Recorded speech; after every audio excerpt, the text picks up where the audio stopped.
I have a new neighbor. I met him when I was waiting for the elevator in my apartment building.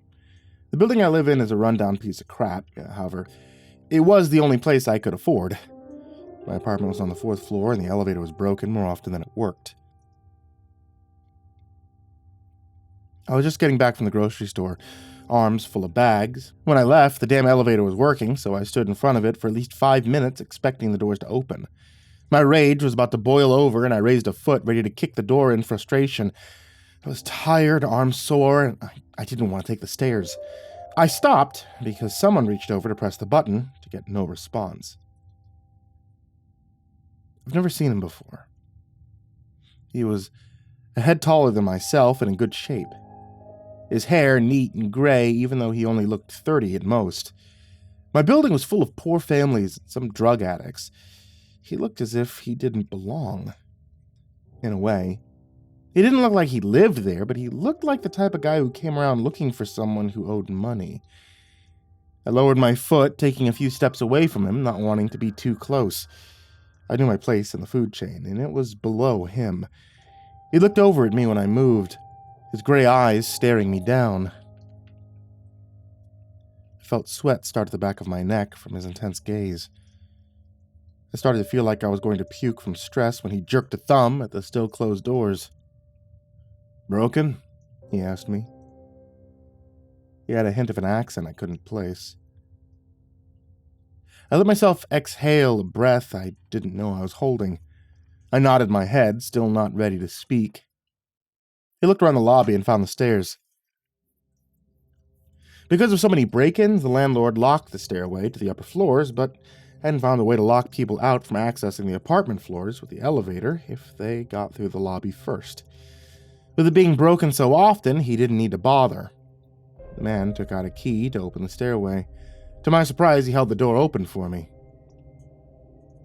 I scurried along, carrying my heavy bags, trying to pass him as fast as possible. I went up the stairs first, but slowly. He should have been able to pass me without any trouble. The man stayed behind a few steps, and it stressed me out again. I was rather thankful he did. On the second flight of stairs, I felt the handle of my bag snap. I nearly dropped everything trying to catch it and ended up falling backwards a step or two. Not only did the stranger catch me with one hand, he caught my carton of eggs with his other. I stammered out an apology as my bag of oranges broke and tumbled down the stairs. He looked like the type of guy to get angry. Instead, he just shook his head and helped me back to my feet. "Silly boy, I help." That time I caught a Russian accent when he spoke. One he was poorly trying to hide. The next few minutes, we both started to gather up the spilled oranges from the stairway. He tied the bag, but didn't hand it back to me. Silently, he was telling me that he'd carry the broken bag of food, carton of eggs, to my apartment because I could not be trusted. My face was red from embarrassment. People never helped me out, and I didn't know how to deal with it. I just muttered out another thanks and let him follow me to the 4th floor. When I stopped in front of my door, he did a double take at the number. "I'm there," he said, pointing at the door next to mine. I knew my neighbor moved out last week. I didn't hear anyone move in since, and wondered when he arrived. I didn't hear you move in," I commented, thinking I would at least have seen him before now, if we lived next to each other. Not much to move. We stood looking at each other a bit awkward, and both of us unsure what else to say. Normally I was more outgoing than this. For some reason, this man just threw me off. I opened my door and placed the bags down inside so I could accept the items he was still carrying for me. "Tell me your name." It sounded like a demand, and I stuttered out a few words. Richie. I mentally kicked myself after I spoke. No one called me Richie. I had no idea why that came to mind. Not even my mother shortened my name. Nice to meet you, Mr. It's far too late to correct myself and tell him my name was really Richard. I just asked for his name instead. He froze, looking like a club bouncer who was about to toss out a drunk. It felt like I just made a big mistake. Clearing my throat, I flinched. Dmitri, he said finally. I had a feeling it was a fake name, just the first one that came to mind. But the kinds of people who lived in this building, I didn't blame him for not wanting anyone to know who he really was. I gave him a smile I hope didn't look too strained. Thank you for helping me, Mr. Dmitri. He was older than myself, but not that much older to call him Mr. He gave me a stiff nod and left me to go inside his apartment. I went back inside and mentally screamed the entire time I put my groceries away. I didn't have an explanation to why I was acting so weird around my next-door neighbor. It was just something off about him. I need to put the weird feeling I got out of my mind. After all, he was nice enough to help me out. I should treat him a bit better next time I saw him. The strangeness with Dmitri kept going. The next day, I was awoken by a knock on my door. I never got visitors. Very wary of who it could be. I almost stayed in bed and ignored the knocking, but my curiosity got the better of me.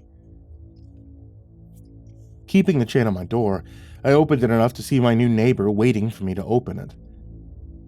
I pushed down the stressed feeling in my gut and opened it a bit more. Is everything all right? I didn't have a clue what he could need me for. Maybe there was something wrong in his apartment and couldn't get a hold of our landlord. Give me your work time, Dmitri demanded, and it made me confused on what he meant for a few seconds. After thinking, I realized he wanted my work schedule. I didn't have set shifts, rather worked whatever they needed me for that week. It's on my phone. Do you want me to get your number? I could text it to you when I'll be at work? I asked. He nodded, and I went back inside to retrieve my phone. His looked like a cheap burner phone when he pulled it out from his pocket, so we exchanged numbers. After I sent the text, he nodded, looking my hours over. I suddenly regretted it. It looked like he was planning on using this information for nefarious purposes, or I was really just overthinking. I work at home very loud. Only when you're not home. With that vague explanation, he left me standing in my PJs, door open and trying to make sense of what he had just said. Whatever he did for work, he didn't want to disturb me, but also didn't want me hearing anything. That could mean he was into some adult work or something illegal. He looked more like the mob type, and I leaned more towards that. The first week I didn't hear a peep from Dimitri's apartment. He was keeping to his promise of not disturbing me with whatever his job was. I saw brief glimpses of him when I was coming back home from work and he was leaving his apartment. He always had a large bag over one shoulder and wearing black leather gloves. I didn't see a motorcycle in the parking lot. I wondered if he rode one. When we saw each other, he would give me a curt nod or an acknowledgement. I thought that was how we would treat each other, not speaking, just giving a neighborly nod. He did help me, but he always had a dangerous air about him. Even the attics that hung around the front of the building gave him space when he walked near them. The second time we spoke was because he broke into my apartment. For good reason, that wasn't entirely my fault. I'm starting to wonder if I'm clumsy or just have bad luck. I put a bottle of aspirin on top of the fridge. When I was getting things out to start making dinner, I felt a headache slowly creep its way through my brain. I reached for the bottle of aspirin only to knock them over. It rolled further back and out of reach. Instead of finding my step stool, I climbed up on the kitchen counter, one arm resting my weight on the cupboard, the other reaching for the bottle. I heard a soft creaking. The second everything came tumbling down. My shoddy cupboards were not nailed into the wall properly. Unable to support my weight, it came off the wall, smashing against my head and spilling its content on the way down. I felt blood starting to pour from the cut in my forehead, and all the air was knocked from my lungs and I fell into the floor with a cupboard on top of my chest. Without any doubt, the crashing sound of plates and cups breaking would have been heard in apartments next to mine. I needed to recover before worrying about apologizing for the noise. I stayed down on the floor, head pounding for a while. I felt sick and dizzy from the pain. My cell phone on the counter out of reach. I could only hope the cut was minor. I couldn't afford a trip to the hospital. Richie! I looked up, the movement killing my head. Dimitri stood in my kitchen doorway looking down at me. I locked my apartment, so how did he get in? I stopped speaking because the pain was so great. I really didn't need to explain what happened. It was pretty obvious. He bent over and pushed the cupboard off and crushed glass under his feet while we walked. He easily lifted me off the ground and helped me out of the room, avoiding broken shards on the floor. Using a dish towel, he cleaned some blood off my forehead and face. I wasn't in any state to stop him or even question what he was doing there. I called doctor, Dimitri said, and pulled his phone from his pocket. It looked like a different one than before. I opened my mouth to protest, but one look from his steel gray eyes was enough to shut me up. I sat holding a damp towel to my head as he spoke to a doctor on the other end of the phone. 10 minutes, he announced, after he hung up the phone. How'd you get in? I finally asked. Lockpick. He did look like the type to know how to pick locks. The next 10 minutes was him trying to keep me sitting down as he started to clean up the mess I made. Head wounds bleed a lot. It looked like a murder happened in my kitchen, and I felt like I'd never get the blood out of my cheap tile flooring. The doctor arrived, and Dimitri let him in. The man pulled up a chair in front of me to get a look at my cut. He sat down a bag on the table next to us. He looked like a doctor from the 1800s. His glasses were round and gold-rimmed. He was dressed in a vest with a button-up shirt underneath. His black hair styled perfectly back in the same way every man in the 1950s wore it. He took a penknife out from his bag, so at least his tools weren't old-fashioned. He shone it in my eyes and made me follow it. No brain damage, that's good. Just a lot of blood on a minor cut. Dimitri could have dealt with this himself, but I suppose you want to make sure your brains weren't scrambled. The man introduced himself as Dr. Philo, before sitting down and looking me over. His tone was stern, but somewhat fatherly. Sorry to bring you over here. I'm sure this is out of your way. I could have gone to the hospital, I said, suddenly feeling embarrassed. Making house calls, part of my job. A lot of patients can't make it to my clinic for various reasons. I winced as he fully cleaned the cut and started to stitch it up without giving me any warning. It was only 3 stitches, but it still hurt. Noise came from the kitchen as Dimitri cleaned up the carnage that was once my dishes. He's an alright guy, even if he looks pretty scary. I kept talking, trying to distract myself from the pain. He doesn't look like the type to help out like this. Oh, I think he just doesn't want to move again. If you look past what kinds of people live in this area, the place is pretty good. Cheap rent, close to everything you need, the doctor explained. When the cut was dealt with, he put his tools back into his leather bag. When the tools were put away, he took out a thermos, a box of cookies. I recognized the store name. I could never afford to buy anything from the bakery they came from. It was very popular and way beyond my budget. He poured a small cup of tea that smelled like flowers. I've never seen a kind of tea that smelled that sweet. It was a pink color before. Here, drink this. Eat something. I have a pill that'll help you with the pain, but you need to have something in your stomach first. My head did hurt, but it was manageable. I didn't want to bother with extra medicine if I could help it. Trying to get some aspirin got me in the mess to begin with. No, it's fine. It was not fine. Glaring me down with a thermos lid of tea still in his hand for me to take from him, I realized how rude I was being. He brought very expensive tea and cookies, and I was refusing them. The cookies were the best I've ever had, and the tea was as sweet as it smelled, but not an overpowering sweetness. I wanted to ask him what brand, but I feared it would also be out of my budget. I sat sipping away, feeling a bit embarrassed again. I had 2 strangers in my apartment because I didn't just go and find something stable to stand on. I'd need to think of something to do for Dimitri to thank him for this. When I finished a few cookies, the doctor gave me a pill to take. I should have been a bit more wary of taking pills from strangers. I mean, after all, I didn't actually know Dimitri. I trusted him and the doctor without a second thought. You're going to need to be asleep for a few hours. If you're working tomorrow, cancel the rest of your shift. I'll write you a note if you need one. I opened my mouth to argue, but that was my last memory of that night. Head heavy and very confused on how I got to bed. My bloody shirt was missing, and I was wearing a clean one. I sat up looking around, trying to recall anything from that night beyond talking to the doctor. When nothing came to mind, I walked out into the kitchen to see the damage. I saw nothing. Not even a speck of blood on the floor. New cupboards were installed on the walls, and I tried to shake them to see if they were fastened tight this time. I was still missing most of my plates and cups, but I wondered how I slept through someone coming inside the kitchen and replacing the cupboards. I called my boss, telling him that I wouldn't be in that day. I felt fine, though, not even a trace of a headache. It was the best sleep I'd had in months.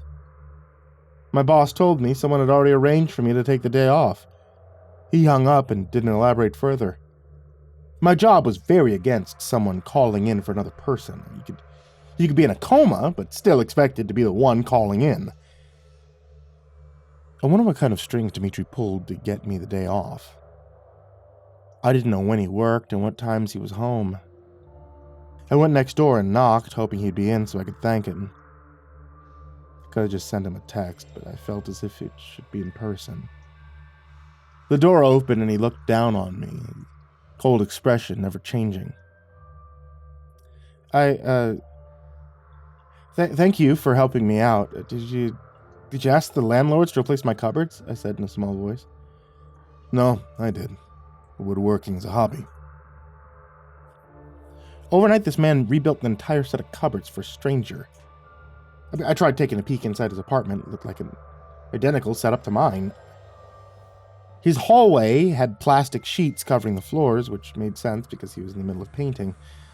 Near the doorway were splashes of dried brown stains along the baseboard that he had yet to cover up. I was about to ask about his renovation plans when he reached out and lightly touched the stitched-up cut on my forehead.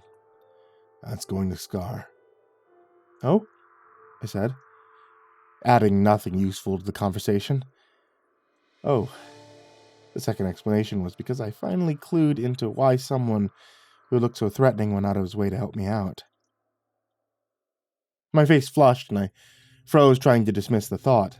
No, he was just a nice guy, that was all. I would be full of myself to ever think that he was interested in me in any way beyond, being a friendly neighbor. I stood staring at him, looking like a deer with a pair of headlights. I'll make you dinner, as a thank you, I stuttered. Mentally, I was screaming at myself because I was making this entire exchange even more awkward. Dimitri kept his stone-cold expression on his face, not looking to notice my panic. Do you like dogs? The question was so out of the blue it made me pause. Yes? Then make you a dog. Go rest. I need to work. Without any further explanation, Dimitri went back inside his apartment and closed the door. I did pull him away from painting, so I didn't think him suddenly ending the conversation as rude. Trying to think what his last statement meant would drive me crazy. I went back into my place, having a few things to think over. First, I needed to figure out what my next-door neighbor would eat. He didn't seem the type to be picky. The dog comment I figured out. He said woodworking was his hobby, so maybe he was going to make me a dog out of wood? But why? It's because he had extra material around? The last thought I was doing my best to push from my mind. I did everything not to think about it. It kept creeping at the edge of my thoughts, and I finally needed to admit defeat. I snapped while staring at pasta boiling in a pot, completely mortified over the idea of my neighbor might like me. Like really like me. I've never been interested in guys before. The problem was I'd never been interested in girls either. I just assumed those feelings would come along when I saw the right woman, and never would have expected to find myself making dinner for my male neighbor. By the time I finished dinner and had packed up to go next door, I came to terms with facts. Dmitri might be romantically interested in me, or just a nice guy under a cold tone. In our short interactions, I'd fallen for him and was very determined not to do anything about it. I chalked it up to me being just starved for attention. I lacked any friends, and due to some long, dramatic family history, I was not in contact with any of them. In fact, I never really had any close friends. I might be getting my signals crossed on how I felt due to lack of experience. I brought the still hot pasta over next door and knocked, feeling like I wanted to make a run for it. When the door opened again, I jumped, unable to say anything. I held out the container of food. "Many thanks. I'll wash these. Bring back later," Dmitri said, with a nod, taking them from me. He sounded as if he was trying his best to hide his accent, as if he didn't want me to know where he was from. They're just plastic. You can keep them if you want," I told him, with a shake of my head. I now had more plastic Tupperware than real dishes. I washed them. "Here's dog for you." Placing the containers on a table just inside the door, Dmitri picked up a small wooden figure. I held out my hand to take it from him. It was a goofy-looking pug carved from wood. Honestly, the detail to the wrinkles were impressive. I thanked him again and realized every time we met, I always had something to thank him for. In his cold manner, he shooed me away. "Go rest, I work." Again, the door was shut on my face, without me minding in the slightest. The next few weeks, I made a habit of bringing dinner over to my neighbor, and on occasion, he made small dogs to add to my growing collection. Our exchanges were brief, and I didn't learn anything new about him, aside from the fact that he was really slow at painting. Every time he opened the door to his apartment, I could see his floor still covered with plastic.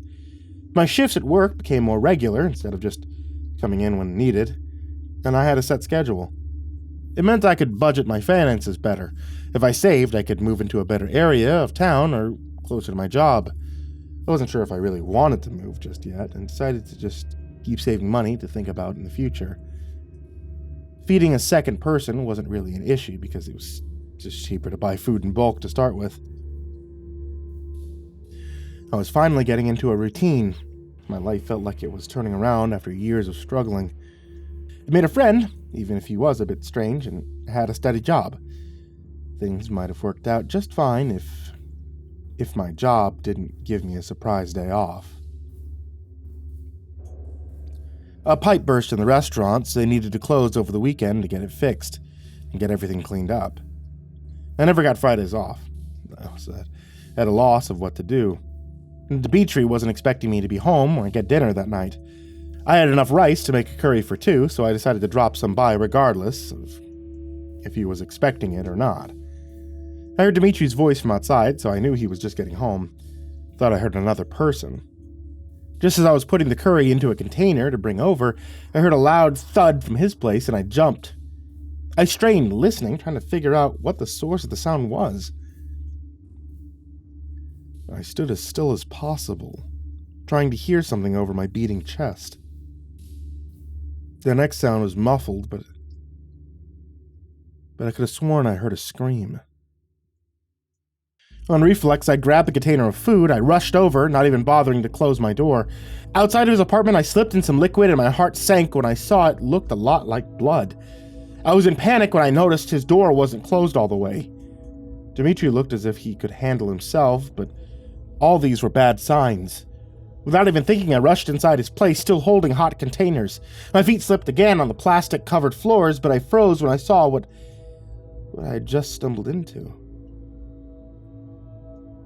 My brain just would not register what I was seeing for a few moments. I knew I was looking at Dmitri from his frame, but not his face.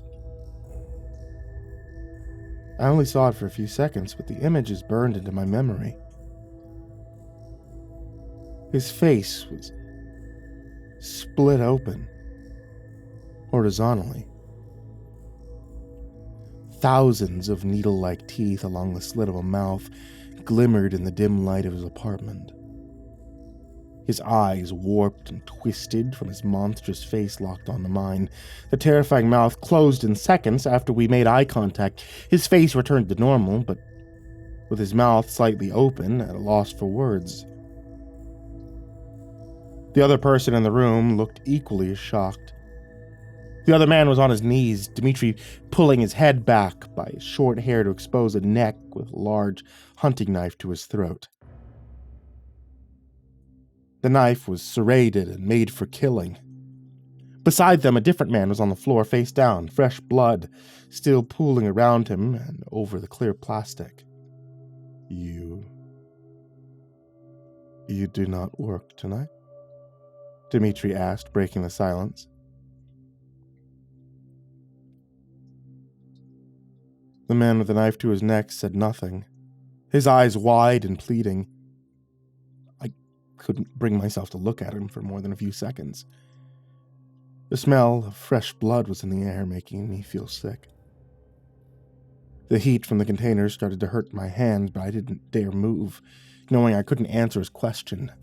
Dmitri nodded towards the hot curry container. What do you have? He slowly asked. Curry. Enough for 2. I normally gave him enough for 2 meals because he was a bigger guy than myself.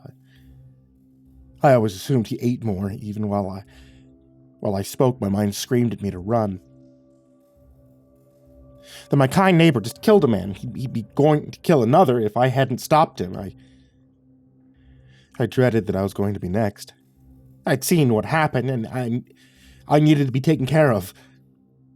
All the hints I'd brushed off came crashing down in my mind. The sketchy doctor, how easy he could clean blood from my floor, the plastic sheets, and never the smell of paint. How often he moved. Everything was staring me in the face, but I was so desperate for a friend, I ignored all the red flags. I held back a noise of fear when Dmitri let go of the man and pushed him aside. In a few steps, he was in front of me, his tall figure looming, the knife still at his hand, but pointed down. I knew if he wanted, he could kill me in the blink of an eye. I flinched, a small sound escaping me when it raised a hand and ran a thumb over where my stitches had been.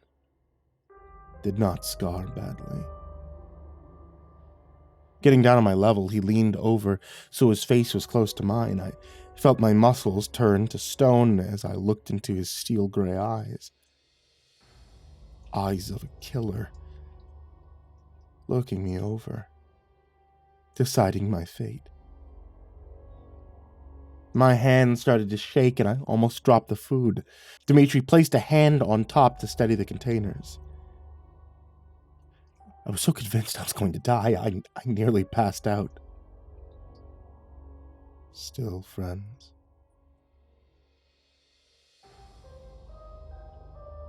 His voice was low and had a hint of worry in it. My heart was so loud I nearly didn't hear him. Friends?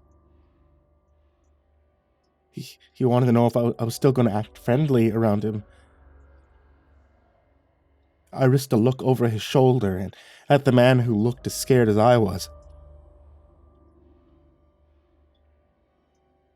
I made a choice.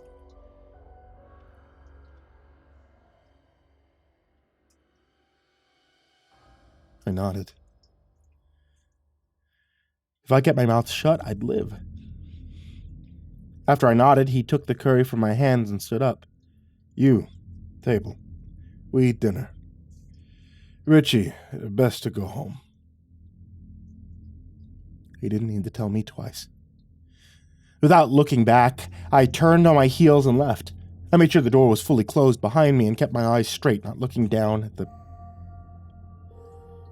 blood that was still in the hallway. I took my now blood-stained socks and I threw them in the trash without any hesitation. My cell phone sat on the counter. I looked at it, debating on what I wanted to do. I wanted to call the cops. I witnessed a murder. My next-door neighbor killed someone. Without any doubt, he'd done it before and would keep doing it unless he was arrested and stopped. I couldn't believe the supernatural aspect of what I saw. I could believe in murder, but not split-faced monsters. My hand hovered over my phone as I repeated the facts inside my head. I let out a yell of frustration. I walked away from my phone. I paced around my apartment for hours, the portion of curry I saved for myself getting cold on the stove. Every time I got close to calling the cops, I just couldn't bring myself to go through with it. After a while, I heard a knock on my door, and all the fear came rushing back. It could only be one person. He knew I was home, so no sense in trying to hide from him. Cautiously, I opened the door, and to my shock, the man who Dimitri was about to kill when I walked in was still alive.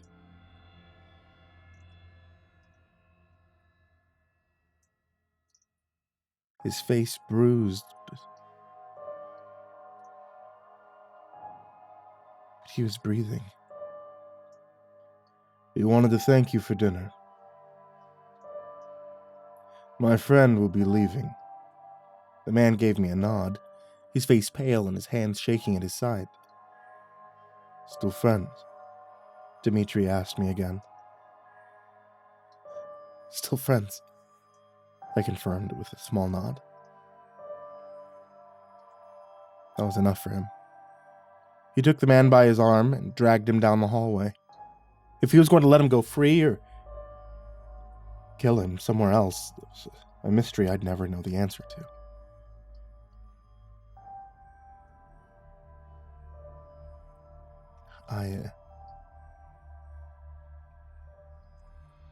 I never ended up calling the police or telling anyone what I saw.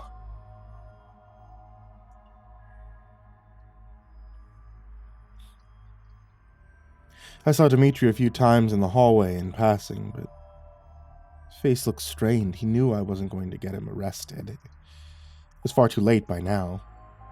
He would have covered his tracks. Doubted the cops would take me seriously. I mean, any normal person would have done the right thing and gone to the cops right away.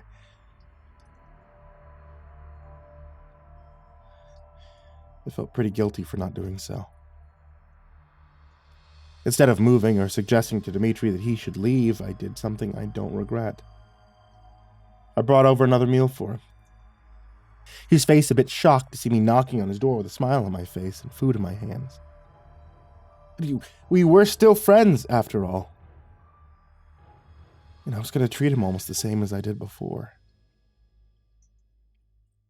Gathering up my courage, I offered him the food and asked him something that I'd wanted to for a while.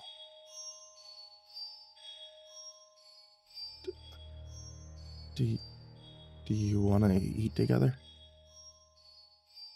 He nodded again. This time, the one being unsure of what to say. My neighbor is a killer. And, well, something not human if those few seconds of memory are real. But oddly enough, I don't really mind. I've been pretty lonely for years, and eating a meal with someone is something I desperately want. Murderer or not. Human or not. At least he was nice enough to sit and eat with me as I talk about my day.